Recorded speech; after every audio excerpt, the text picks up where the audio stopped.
So, is Barbarella and the 1960s comics that we're interested in pull together popular culture from science fiction, fantasy, war stories from Flash Gordon, Tarzan, and the 1930s, and they remix them with the very contemporary, bold graphics of pop art. And I think that visual combination is still everywhere today. So you can go in a supermarket in England and buy a soft drink with a Barbarella designed can.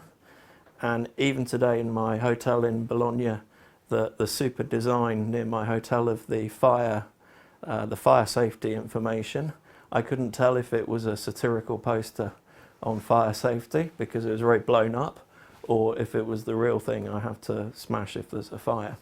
So the aesthetics of the pulp 60s, I think, are everywhere.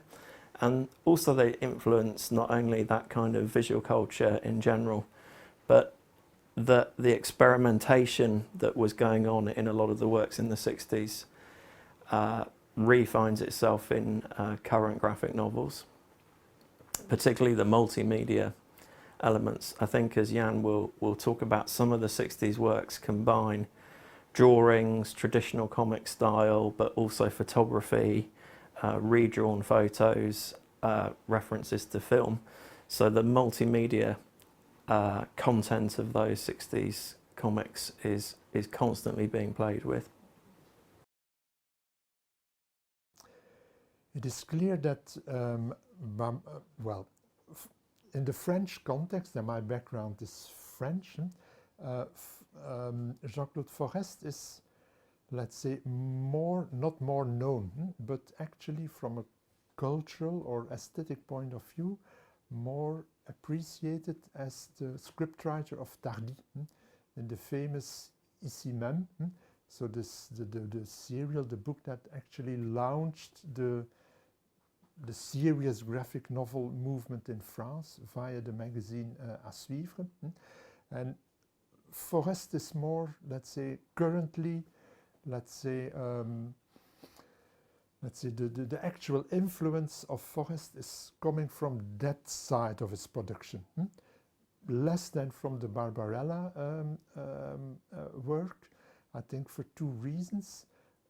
Forest himself has, well, moved from Barbarella to something else, and the public, both the scholarly public and the general public, has followed him in that direction on the one hand, and on the other hand, there was not just Barbarella. There were from the very beginning a lot of, well, some, let's say, remakes, appropriations were more or less clones, but in certain cases these clones were even more influential than Barbarella herself. And the example I will be discussing this afternoon is coming from the work by Guy Pellaert, a Belgian, well, Belgo-French pop art artist. And his work is, from a, let's say, visual and aesthetic point of view, much more radical than what Barbarella had been representing.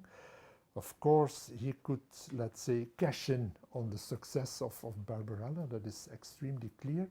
But from an aesthetic point of view, it's all, well, in these years you had almost a new generation every year. And he is representing the new generation.